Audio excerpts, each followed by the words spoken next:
Thank you, Nick, and good afternoon to those who are joining us online. Wherever you may be, my name is Jerry Weisner, and we will get to introductions in just a moment, but I want to thank you for joining us this afternoon for the Office of Juvenile Justice and Delinquency Prevention, Tribal Youth Training and Technical Assistance Center, Resource Division for Law and Policy. We're going to talk about what does tribal justice mean to your tribe. We're going to talk about tribal code development and practices that are specific to Indian country. Again, my name is Jerry Weisner, and I will be joined today by Natalie Stites. But as with any appropriate presentation that we conduct in Indian country or wherever we may go, we want to start this off in a good way by recognizing that wherever we may be, that the things that we talk about, the conversations, the work that we do this in a good way. That we are here today because of the actions and the dedication, as well as the sacrifices of our ancestors and our people that came before us, and we are in the 7th generation, and it's our responsibility in being the 7th generation to make sure that we preserve and commit ourselves to those things that have been given to us so that they will be around for the next 7 generations to come. So in recognizing that everything that we do it for a purpose that is larger than all of us, and that we may help our people and we may help healing, regardless of who you say your people may be, we want to start off by thanking you for everything that you do and knowing that you're never alone and that we're working in this together as a team, as tribal communities, as sovereign nations, and as people within this country in trying to address a lot of the things that are going on with our young people and within our communities, that we can join together and try to do something positive and heal, as well as looking forward to what kind of future we can make for ourselves as well as our children and our children's children. So thank you for joining us, and please feel free to join us with any questions. If you have any comments, please, as Nick mentioned earlier, please feel free to chime in. We will address those as we get, we'll have a set-aside time there toward the end that we'll be able to address these. So, so please feel free to share with us, ask any questions, and we will make sure that we get to those. As I mentioned, my name is Jerry Weisner, and here's our a little bit of what we look like and what we're doing. I am a training and technical assistance coordinator under the Division of Law and Policy with the Indian Country Child Trauma Center and the OJJDP Tribal Youth Training and Technical Assistance Center. I'm a tribal prosecutor and a judge with the Bureau of Indian Affairs. I'm Muskogee Creek and a mother, and I am currently residing in Oklahoma, where I practice and train and travel to try to address things that are going on in Indian country with regard to our justice systems. Natalie, if you would share with us and introduce yourself. Hi, my name is Natalie Stites. Welcome. I am also a training and technical assistance coordinator with our Resource Division for Tribal Law and Policy with the OJJDP Tribal Youth Training and Technical Assistance Center, housed at the University of Oklahoma Health Sciences Center and the noted Indian Country Child Trauma Center.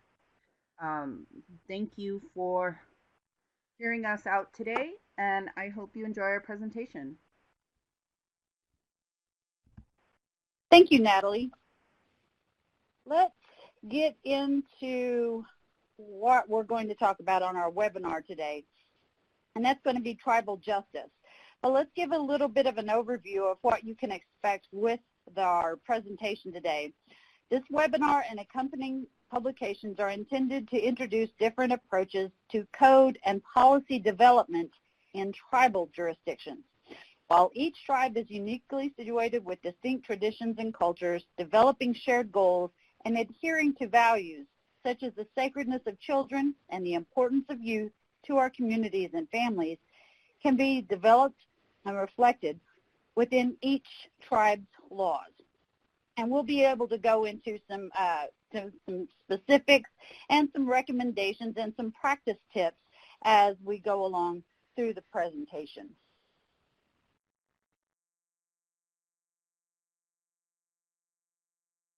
Natalie, if you can share with us the objectives we're going to cover.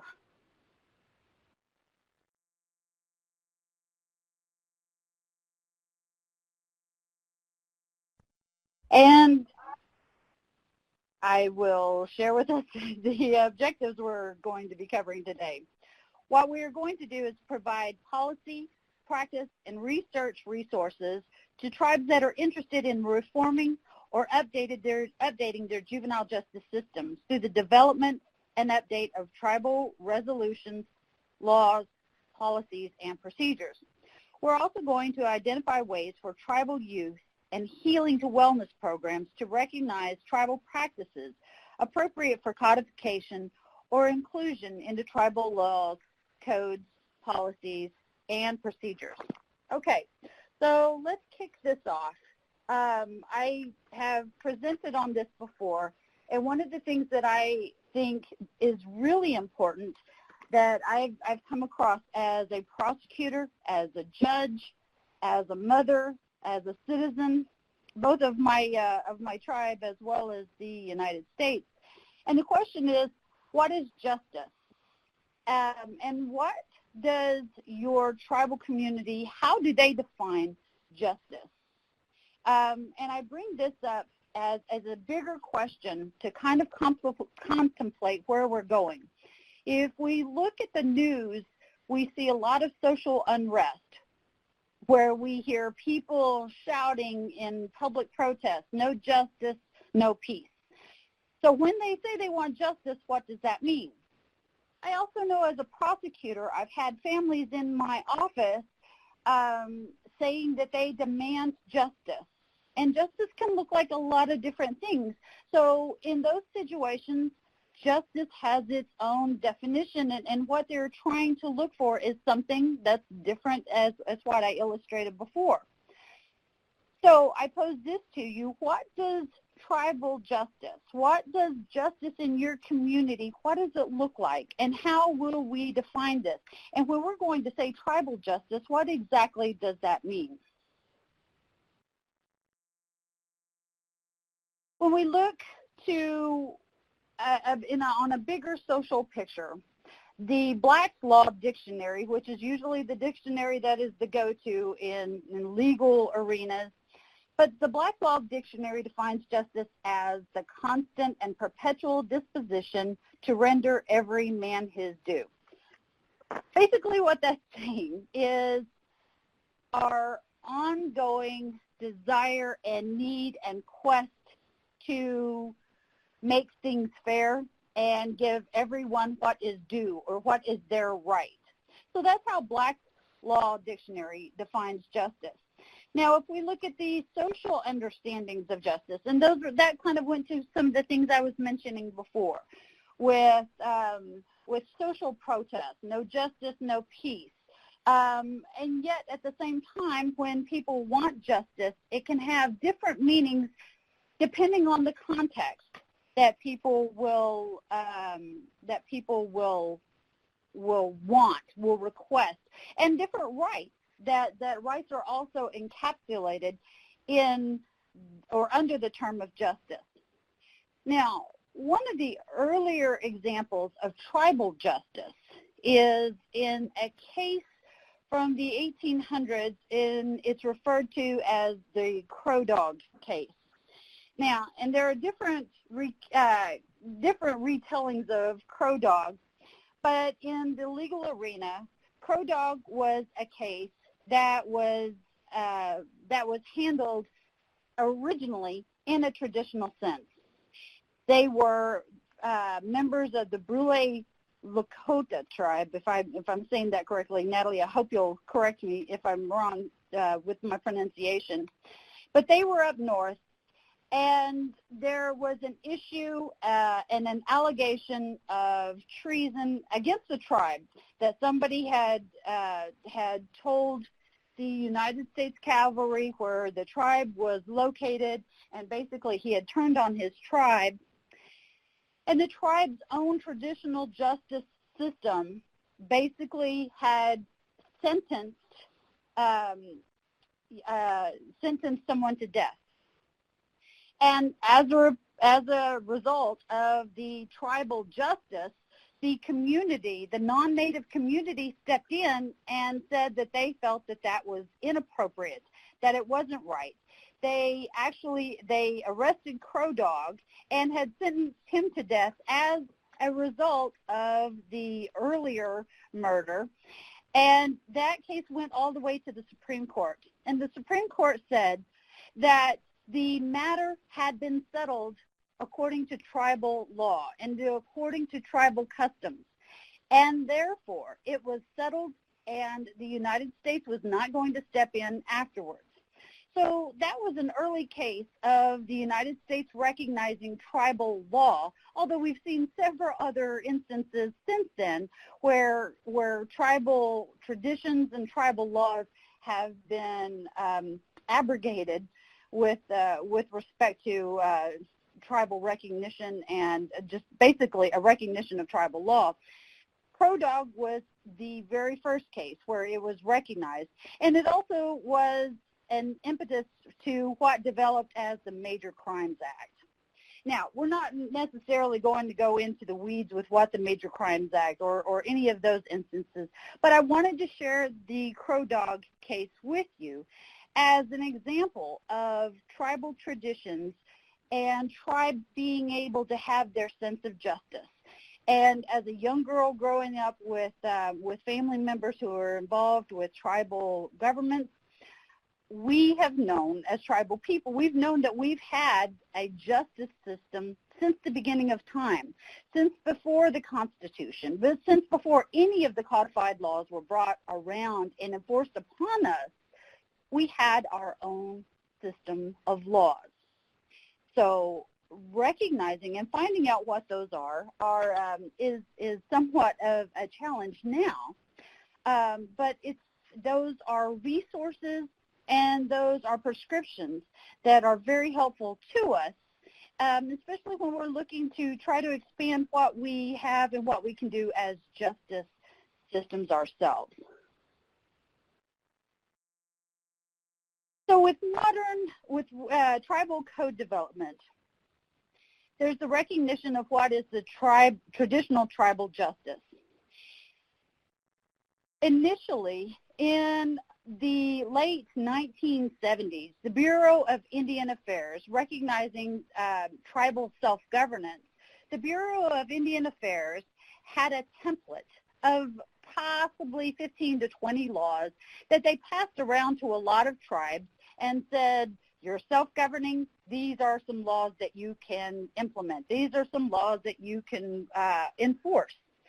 And some of them were basic burglary, assault. It was early definitions of rape and including maiming, different laws such as that. There were maybe 15 to 20. Those were handed to tribes, and for the most part, it was a template. And tribes could write their name into the code, and suddenly they had a code of laws to enforce. However, since the 1970s, when those were initially implemented, tribes have taken upon themselves to amend and update and codify their laws to not only keep up with times, but also have those laws reflect anything that is unique or distinctly different about them that they want to have reflected in their laws. So not only do the laws differ greatly, I'm in the state of Oklahoma. Our laws are significantly different from Arkansas and Texas and New Mexico. as are the Cherokees and the Creeks and the Kickapoo, all of them having different laws. So it's important to recognize, as we're looking at it from a macro scale and getting smaller, that as well as over 565 sovereign tribal nations in the United States, each of them may have their own unique, distinct laws that reflect their own tradition. Now, what may also have a significant impact is their status, whether they are self-governance or whether they may be in a PL 280, a Public Law 280 jurisdiction.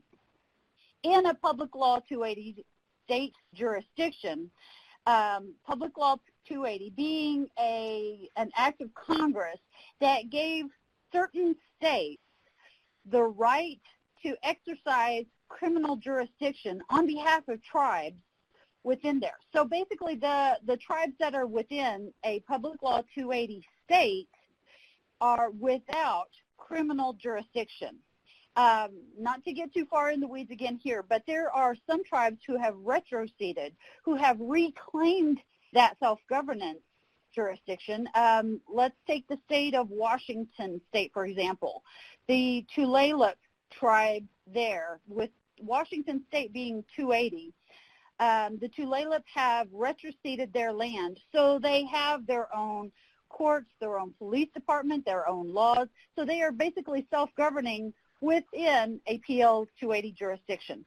So it's important to recognize that even within a state that may be a Public Law 280, some tribes have taken back their jurisdiction and are working on their laws and enforcing them.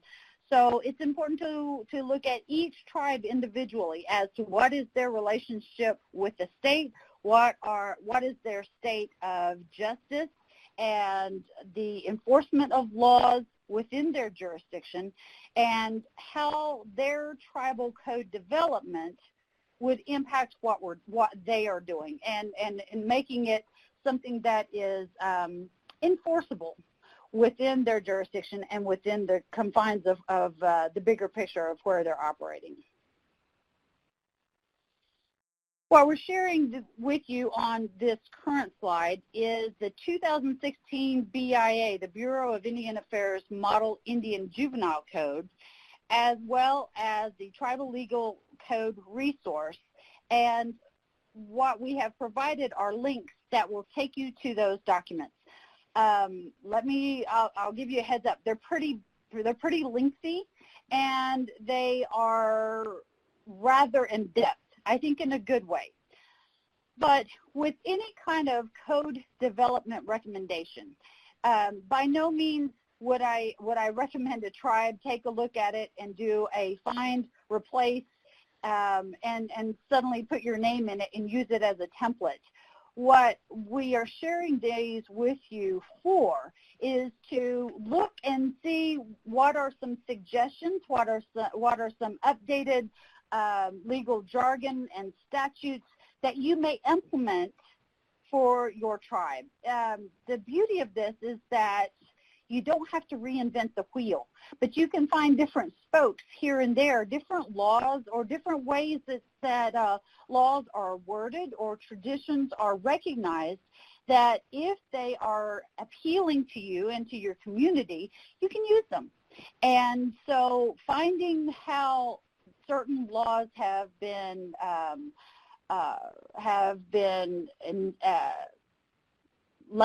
worded, the legalese, the legal jargon, how it all has been laid out, you can take a look at these model codes and feel free to use them, feel free to amend them, do with them as you wish, but we're sharing these with you so you can take a look at the vastness of what is available.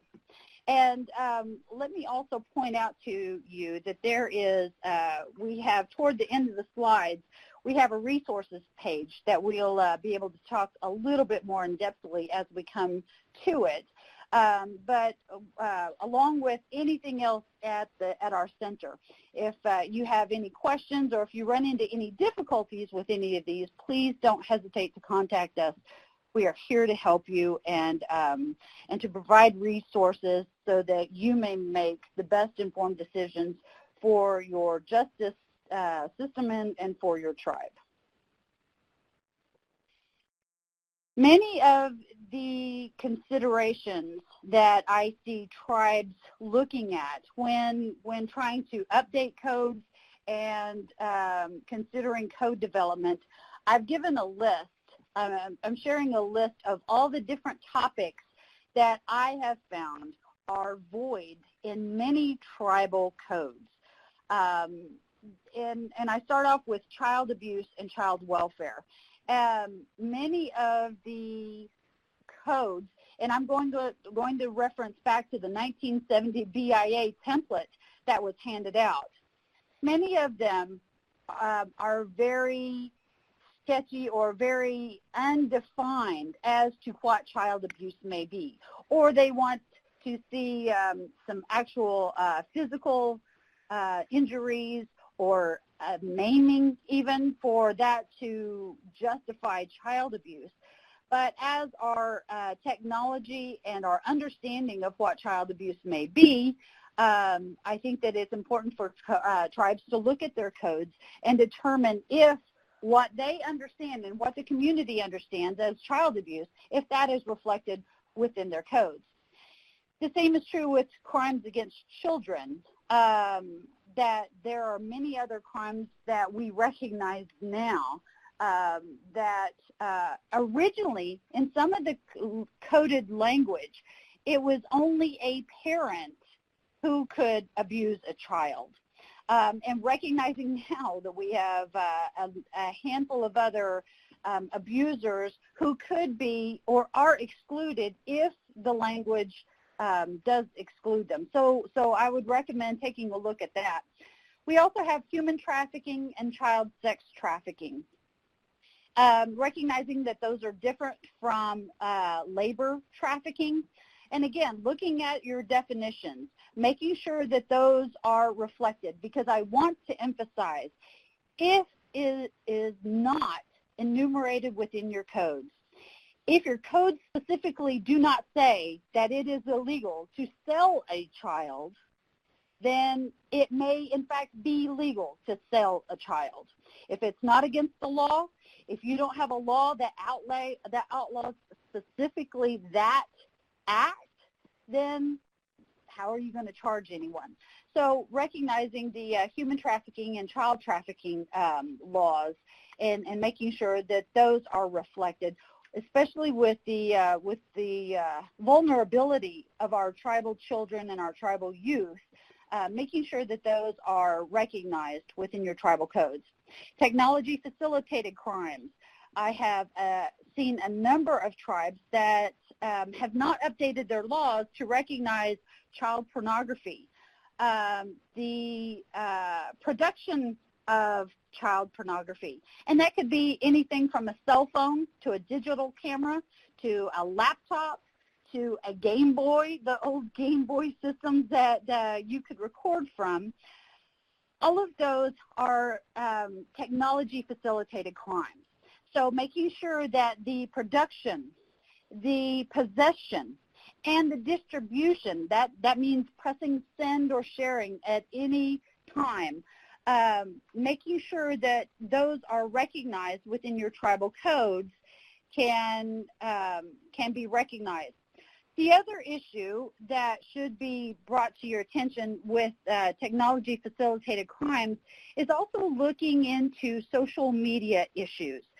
We have a lot of bullying that we see taking place on social media, a lot of bullying, a lot of threats, and making sure that those can be recognized within your codes.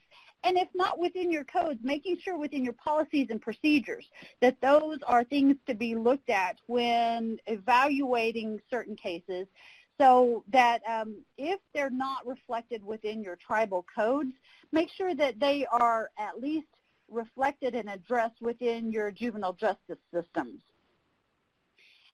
Intimate sex partner, and I bring this up for intimate sex partner matters and family violence. And it used to be that those were all termed under the umbrella of DV, domestic violence. But we also recognize that within a home there can be a number of different abuses that are going on, interfamilial, within a relationship, intergenerational, all under one roof. So making sure that we recognize what is IPV, intimate partner violence, as well as family violence. And that goes back into our intergenerational trauma and trauma-informed approaches. With any and everything that we have, recognizing that and approaching every matter as if our community and the people we're working with have experienced trauma. And also bringing in, let me step back just a minute when I was talking about the intimate partner violence and family violence, to also recognize our teen dating issues and concerns with teen dating violence, teen rape, anything that involves teens. I know for a fact with Oklahoma laws, I'm talking about the state, not the tribe, in Oklahoma laws, in order for there to be an intimate partner violence case, they either had to be married or they had to be related. That left out the possibility of stalking. Stalking can be technology facilitated. Stalking can be somebody outside someone's home or at school or on social media. But also recognizing just the variations that are out there, and not to making sure we're not remiss on teen dating violence and the many issues that are involved with that. And again, keeping the focus on intergenerational trauma and trauma-informed approaches, that when working with our tribal communities, that everything is approached with trauma-informed approaches and best practices.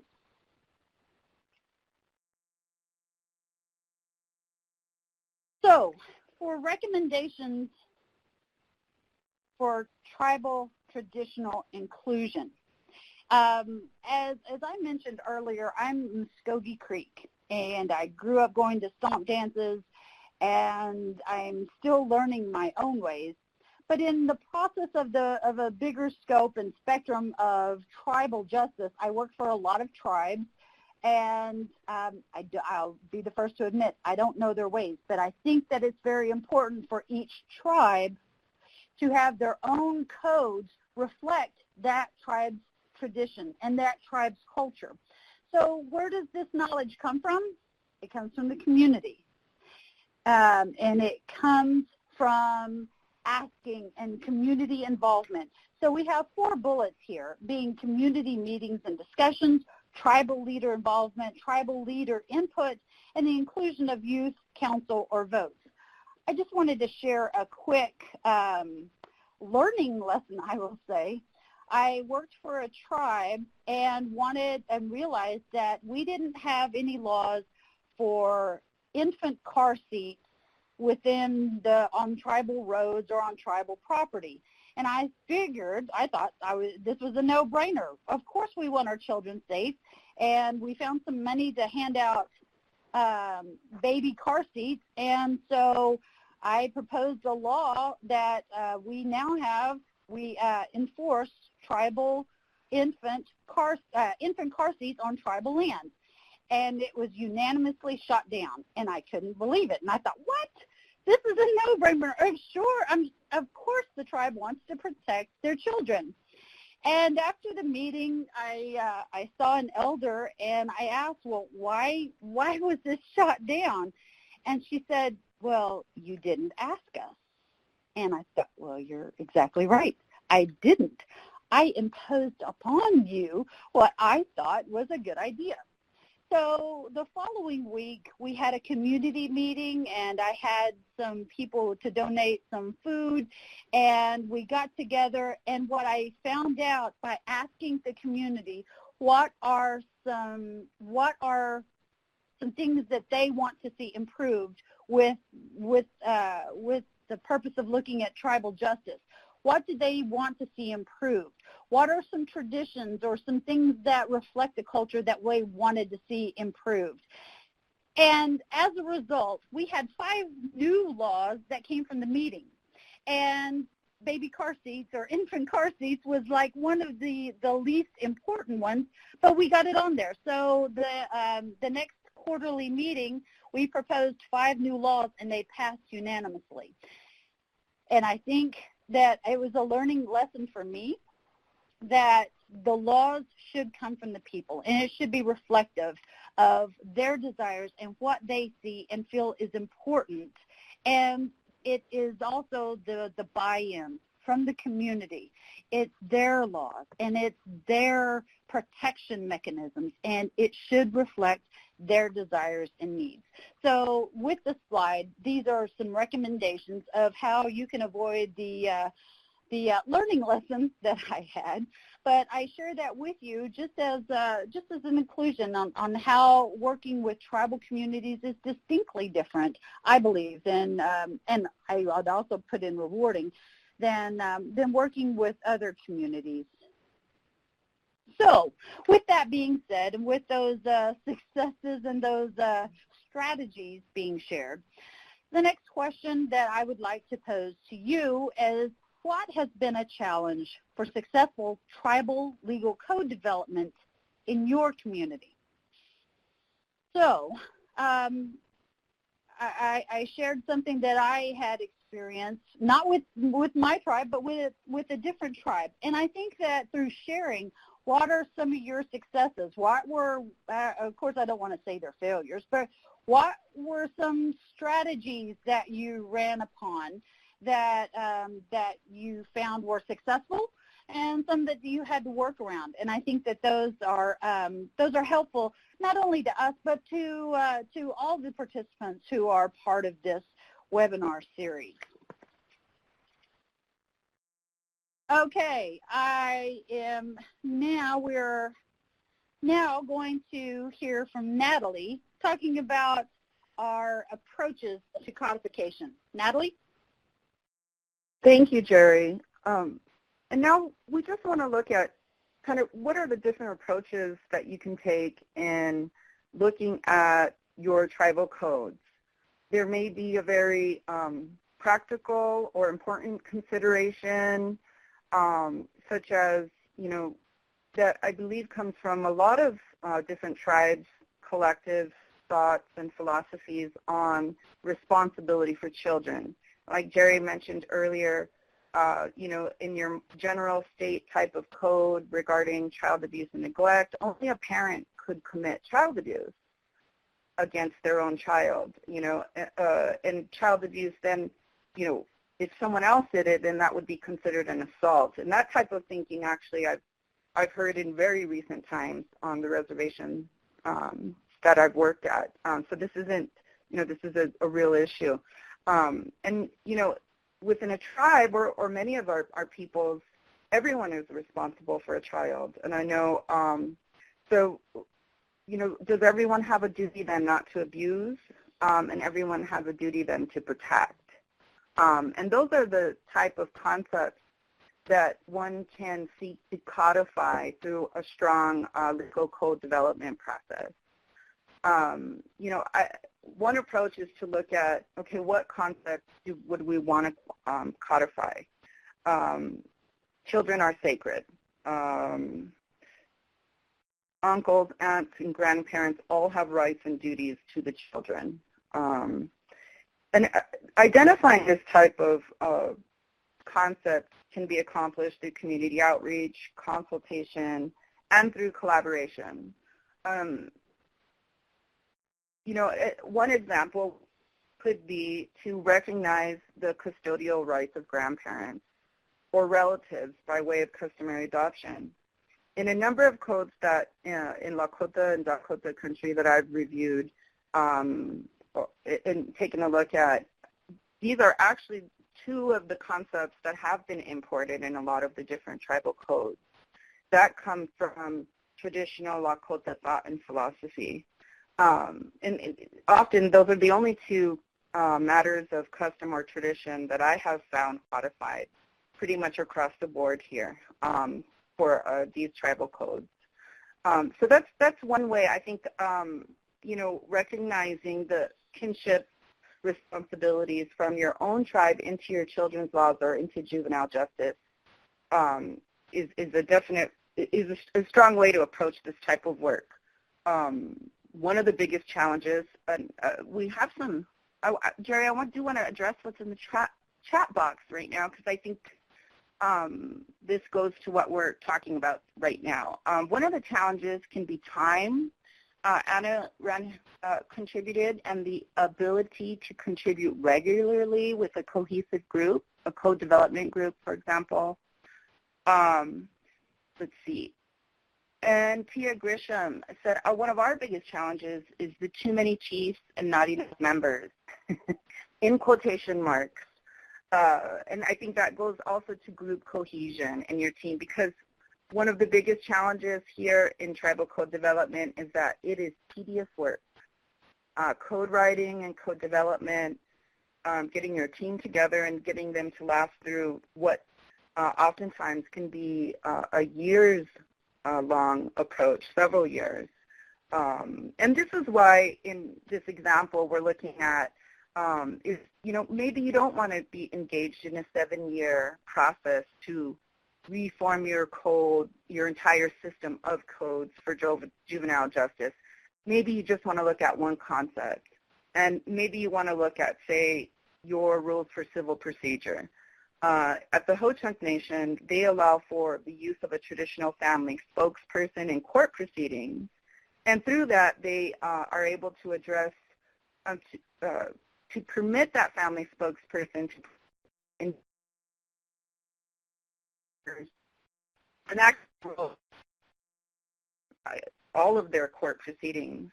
But particularly in terms of the children's cases, is that traditional family spokesman can then participate in those court proceedings and assist in advocating for their own family, and also then the confidentiality of that juvenile case, that's addressed by allowing and permitting this type of spokesperson through the rules for civil procedure. So that's another example that I find useful in terms of actual practice and what tribes have done. And that goes specifically to familial relationships, and then looking at, how can your tribe recognize those relationships in your tribal code that are so critical to your lifeways and to your families that aren't usually recognized in the Anglo-American legal setting. Certainly, Hunkau relatives or adopted relatives generally are not recognized in Anglo-American legal settings, and grandparents also struggle with their legal role or legal definition in mainstream court settings. And then also the use of a traditional family spokesperson. Many tribes operate with that type of role for the patriarch or the matriarch in their family to speak on behalf of the family. And so does your tribe look at ways in which that they can recognize those type of family roles, particularly in terms of juvenile justice? So rather than being comprehensive, this piecemeal approach might be more appropriate for your tribe, considering all the circumstances. Maybe you can't get your team to be cohesive and to work over the long term. Maybe you have a great team on board for about 3 or 4 seasons, maybe 1 year. And so looking at the time and the urgency of the matter, community crises, emergencies, new resources like these type of grants, prominent local cases that involve youth or children, generally tragic, all of those things might define that, a wholesale juvenile justice code reform is not realistic or practical for you. And so then you need to look at how do you approach integrating, selected concepts into your code. Excuse me. Okay, and so here's a couple other examples. So you look at, say, you want to integrate the trauma-informed concept. This is also a healing concept. traditional ideas about and customs and practices around healing can often fall under the umbrella of trauma-informed care and approach today. How can we look at healing as opposed to punishment for our tribal youth? Some of the resource that we referred to earlier by the Tribal Law and Policy Institute, they have a whole section on how one might go about adopting trauma-informed concepts into your legal juvenile justice code. Excuse me. And so I would refer you to that in terms of for more detailed guidance, and certainly any of us as at the center can provide you with some support in that. But that's just one example. Perhaps you can't tackle your entire juvenile justice code, but you do want to look at trauma-informed, and you want to support that. Another concept that has come up, at least in my experience and also in the literature, is, what are the rights of our children? What are the rights of our youth? When does one mature? When does the age of minority end? And when do people become adults?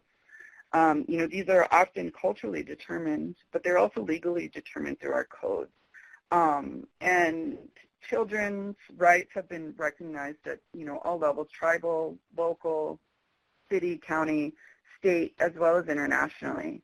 And so perhaps you want to look at a declaration within or a legislative finding of some sort at the beginning of your tribal code that would recognize what are the rights of young people within your tribe. They have a right to education. They have a right to all the regular constitutional rights that any adult might have. And also asserting the rights of juveniles can go to some of the more complicated or complex issues around status offenses in your juvenile justice codes.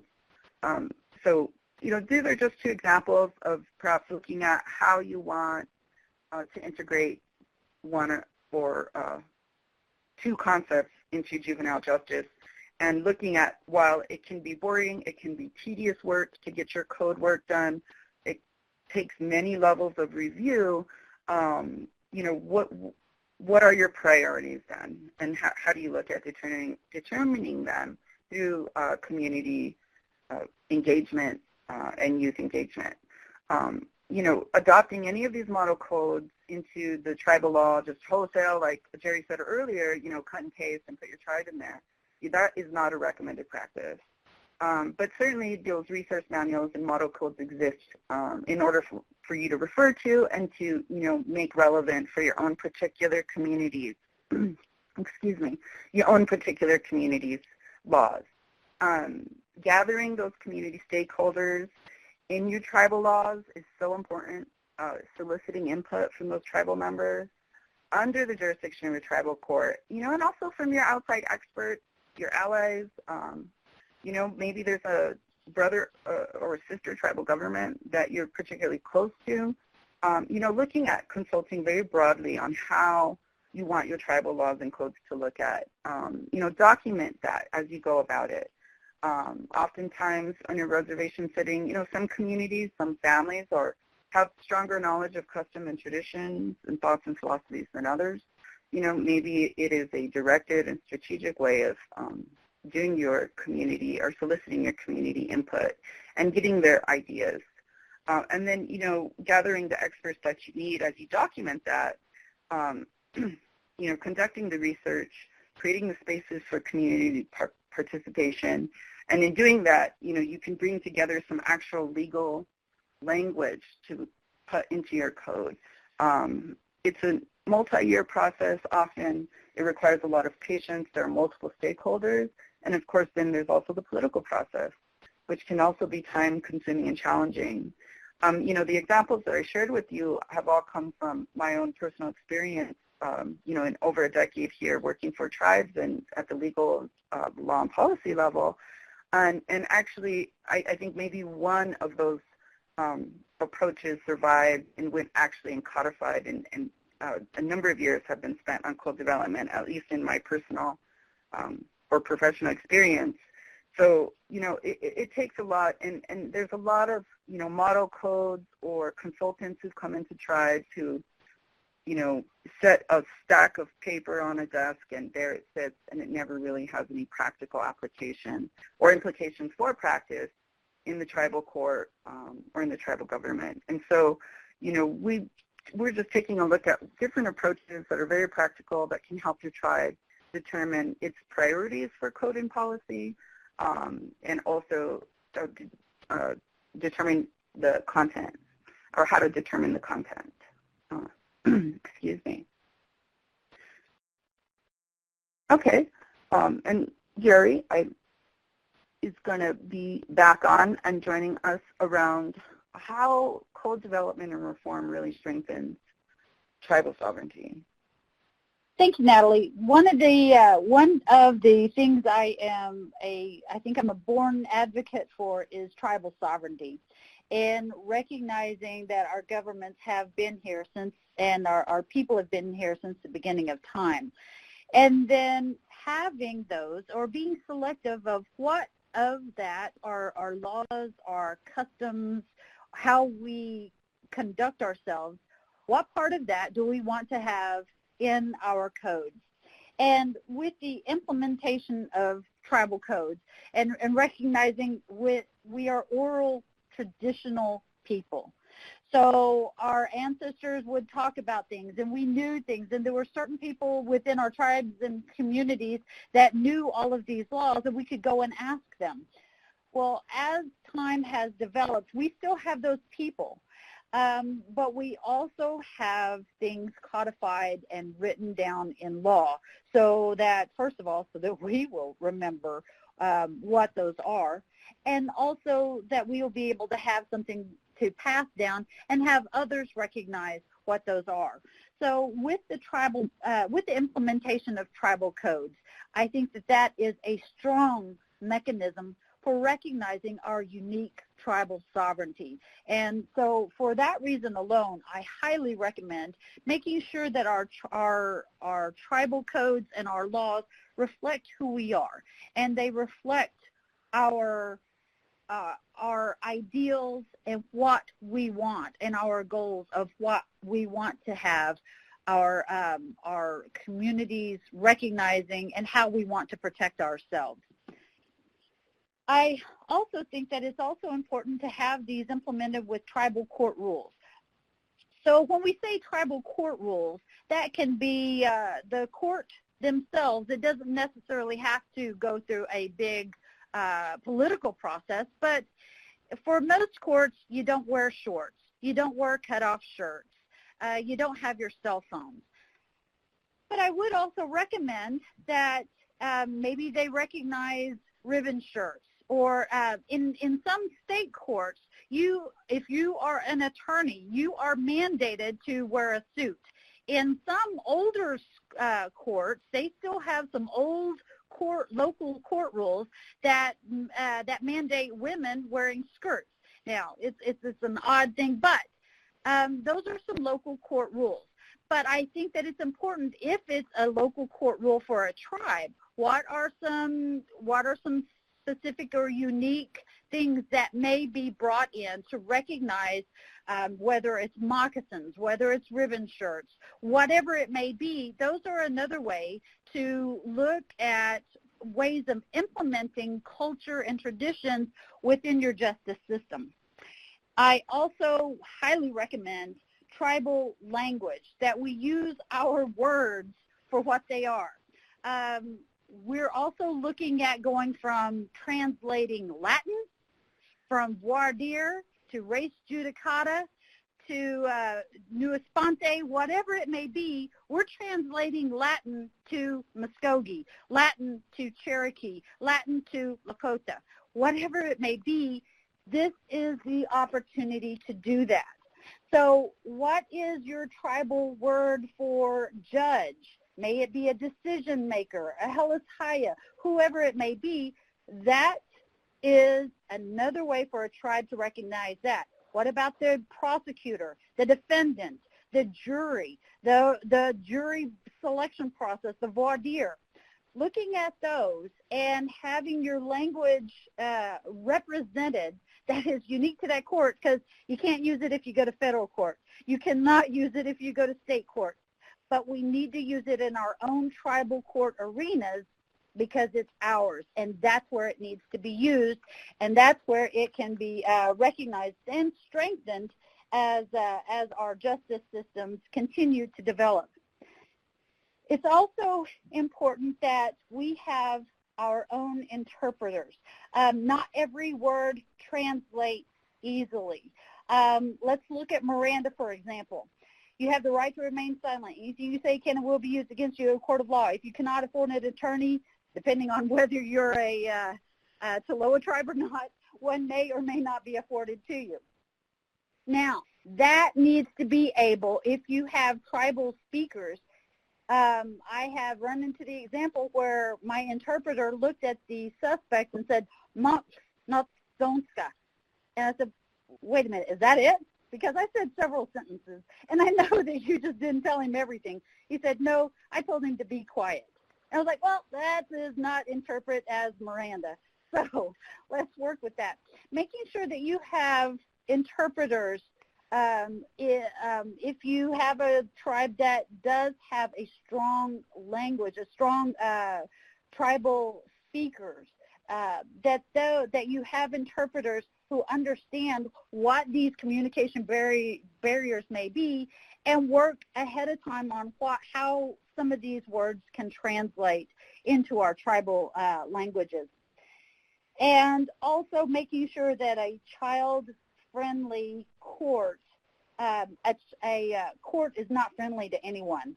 And most professionals who are not attorneys do not enjoy testifying. They believe that direct is one thing, but being cross-examined on the stand is absolutely no fun. So if you think of this in the context of a child or a child victim, implementing child-friendly court rules can be something as simple as, instead of objections from either prosecutors or defense attorneys, we have to raise our hands. No yelling. That a child doesn't have to come into the courtroom from the back, but from the side, so that they don't have to walk a gauntlet. There are a number of ways that we can, if you are interested in this, there are a number of other ways that we can help with recommendations that would support child-friendly court rules and practice, as well as victim-friendly court rules and practices.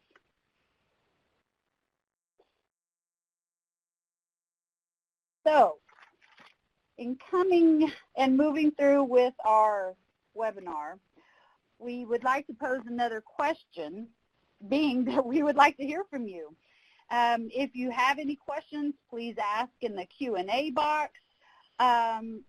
We will also ask you to please complete the survey that will be provided, so that we appreciate your comments and your feedback, and we will use those to help develop future webinars, and also make sure that we tailor our information so that it's most helpful and specific to what you are doing, and making sure that it's relevant.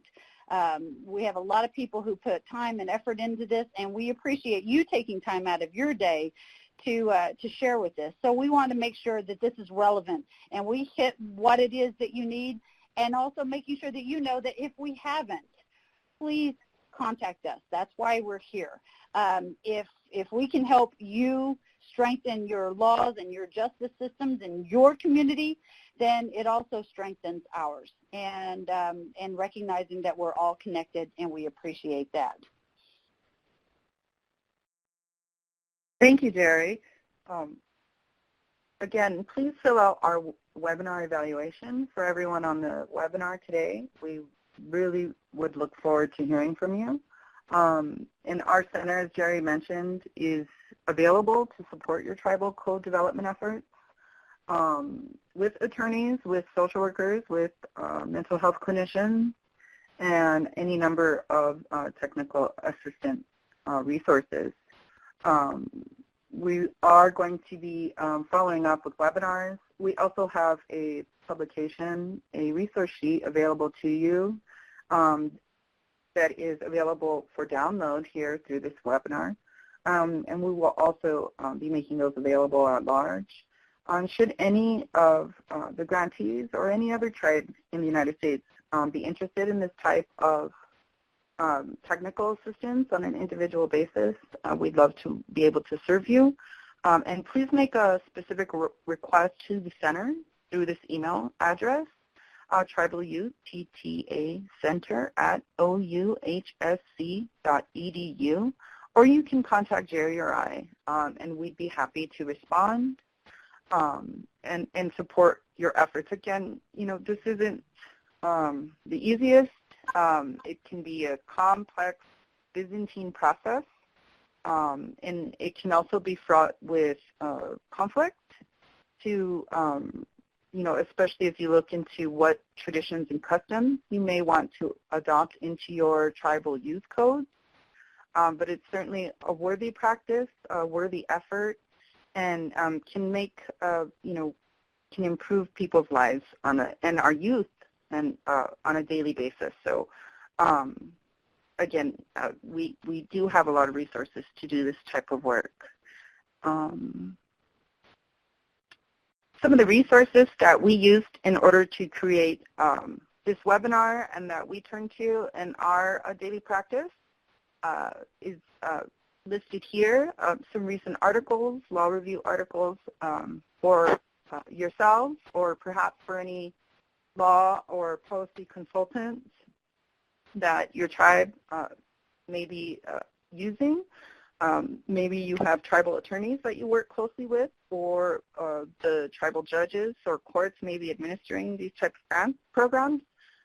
This is a great resource for folks who are into reading law review articles.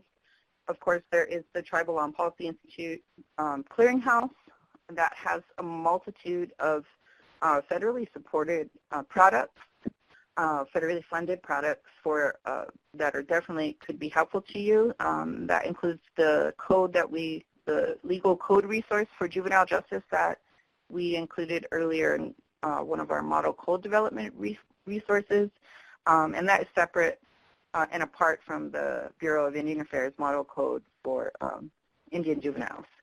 And then there's the National Indian Law Library of the Native American Rights Fund, and that is available as well. And that includes many, many tribes' legal code altogether, so you can see what is actually in practice and what's being used, as well as the Tribal Law and Policy resource has comparisons to both to federal, state, and tribal examples in terms of code language. So those are some resources, and we have more available to you should you require it.